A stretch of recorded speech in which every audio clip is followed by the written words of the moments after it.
Pop-Tarts are way better than Toaster Strudel. I mean, there's a reason why Toaster Strudel hasn't sponsored a bowl game, all right? Yeah, I would agree. Yeah, were they even in the contention for the bowl game? But apparently, if they do partake in sponsoring a bowl game, they'll be there for the entire game. Not like that damn Cam Ward. How dare he not return for the second half? He ought to be ashamed of himself. All right, do it for your team.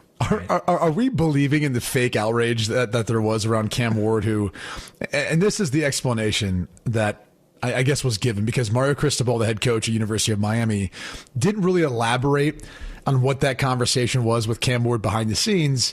Simply said that we had an individual conversation with a lot of players who were deciding whether they wanted to play or sit out the game, and he's going to leave it at that, which is a smart way of handling it, because every player's situation and circumstance is different. Could Cam Ward have sat out of that game altogether? Of course. In all seriousness, 3 weeks ago, the Miami Hurricanes were potentially playing for an ACC championship and a spot in the college football playoff. And then come to find out a few weeks later, now they're losing in the Pop-Tarts Bowl. Like, that is a dramatic fall from grace from where Miami fans thought their team was 3-4 weeks ago. So here we are. You've got a player who's choosing to at least participate in a portion of the game.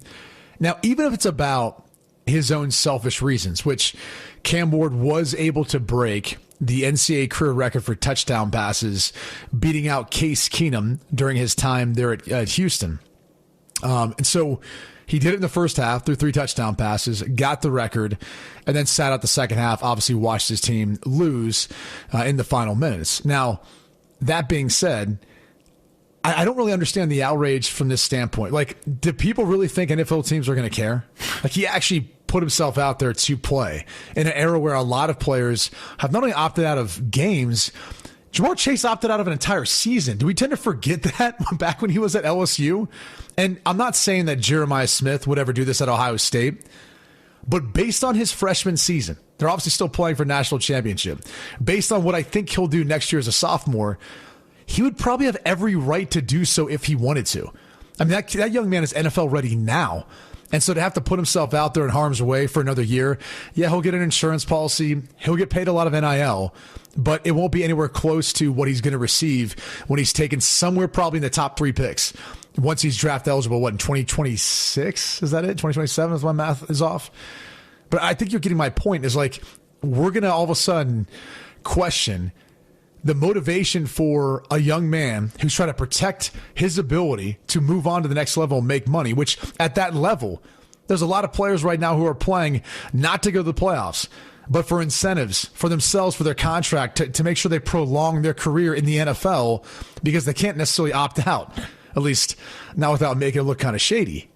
I don't get the outrage with any of this. I think do you have a place that you go to eat with the family where it's like, if you go to that place, you have to eat that one specific item because that's what you're used to whenever you go there. It's like, hey, I'm going here. I got to get this.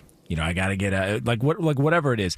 With college football, I think people are just so accustomed to bitching that they can't help themselves.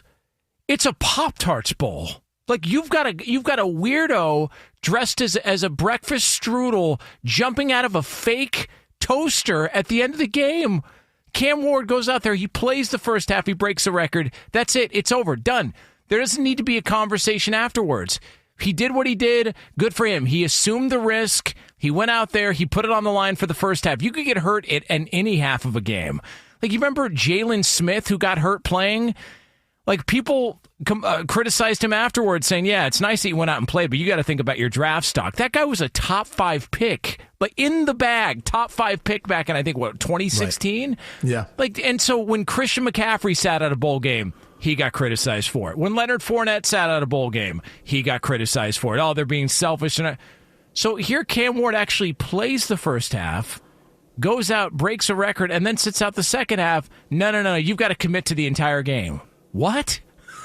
How does this work? Like, you can't help but bitch. People just want to complain when they talk about college football. It doesn't matter what the discussion is. We've got other conversations coming up. People just want to complain about college football because they're just so accustomed to doing it. I'm convinced. Yeah, I don't know. Maybe they just want to see Cam Ward get a piece of that gigantic Pop-Tart there at the end. Yeah. Matt Campbell and Rocco Becht we're diving into. All that icing you hate so much. I mean, if we really want to be upset about something, we should be upset about the fact that the NCAA is allowing a career record for touchdown passes to count for Cam Ward. Like, if you really want me to get on my soapbox and take like one of those hot takes, okay, here it is. All right.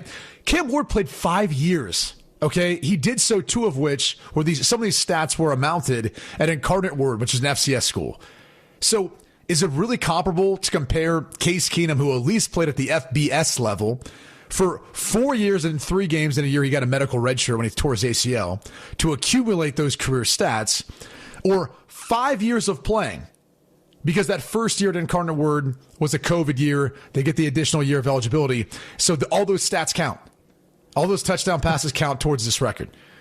And so not only should there be, I don't want to say an asterisk, but we're counting a 5-year career versus a 4 and 3 games for a medical redshirt. And we're counting it 2 of those years at a lower level where he absolutely dominated. Then went to Washington State, then went to Miami. So kudos to Cam Ward for the success that he's had. But I would go a step further and say this. Like, what's starting to bother me a lot about everything that's happening in the college football space is we talk about the history. We talk about the tradition. You know what we do an awful job of? Protecting that history and that tradition. The legacy of guys like Barry Sanders, for example, who rushed for over 2,000 yards. What was you could look up the exact number during his time at Oklahoma State, but he did it in like 11 games. And Ashton Jeanty, look, great player at Boise State. Obviously a Heisman finalist, Doak Walker winner. He's incredible. Let's not compare him, though, to Barry Sanders. Like, as much as we want to talk about how, well, this is a part of Ashton Jeanty's legacy, or this is a part of Cam Ward's legacy, that's true. But what are we doing to protect the legacy of the guys who came before them? Like, it's not even comparable. What Barry Sanders did in 11 games rushing versus what Ashton Jeanty's done at this point, we're still counting the stats, isn't fair. It's not fair to the past players who only had 4 years of eligibility to do it. And you now have guys who have stats that are counting for 5 years, 6 years because of COVID, because of redshirt years, medical redshirts that they're counting. Like, if you really want to dig into like what the issue should be with this conversation is the fact that he was playing in the first half at all to go try to break this career touchdown record is part of the issue with the NCAA. Is we like try to make up ways that guys can break records when their eligibility, now that we've got Diego Paiva, who's eligible again next year, the quarterback at Vanderbilt, because his JUCO years didn't count. So we keep changing and moving the goalposts with what these records are. That's the most ridiculous part of all of this that no one's talking about. And so, yeah, it's awesome that Cam Ward was able to throw for that many touchdown passes. But in reality, like, he didn't do it on a per-game basis the way Case Keenum did. He didn't do it consistently at that high level or at a higher level like Houston during the time Case Keenum did. So you can give Cam Ward the record. I think there'd be an asterisk next to it. 2,628 yards for Barry Sanders in 1988, which is in 11 games, right? Mind-boggling. And yet we're still like comparing players now who are playing into bowl games and conference championships and into the playoff now, which has been extended. And yet we're counting all of that. It's like, oh, he broke the record. It's like, well, imagine if Barry played 14 games. Do the math on that. He would have went over 3,000 yards. I mean, at this point, isn't Cam McCormick like on the verge of breaking the all-time receiving record? I mean, he should be. He's been there 37 years. Maybe not that record. I don't know what he's got going on down there at Miami, but maybe some other records. If you're gonna stick around, like how many? Like Cam McCormick just turned 53, by the way, so he's still I think got another year of eligibility. Cam Rising might come back for another year. There's all that. That year 7, year 8, something. It's hard to lose count at this point.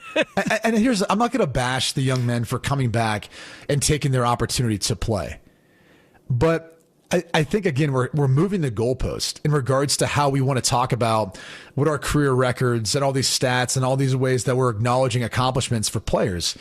It's like, well, yeah, of course we'd throw for that many yards if you could play 5-6 years and all those years counted. So, again, that's more of my biggest gripe with all of this. Like, it's really surprising that as many people, especially in this day and age, and again, as I've said before, where players have opted out of an entire season. And we see players opt out of bowl games all the time, especially ones that are insignificant. And yet that's where the outrage is, because he only played half the game. I mean, he did spot his team 3 points at half. I mean, they were up 3 points on Iowa State, so it was better than if he didn't play at all and they started 0-0. Yeah, he did his job. Blame the bullpen. It's not his fault. They blew the game for him.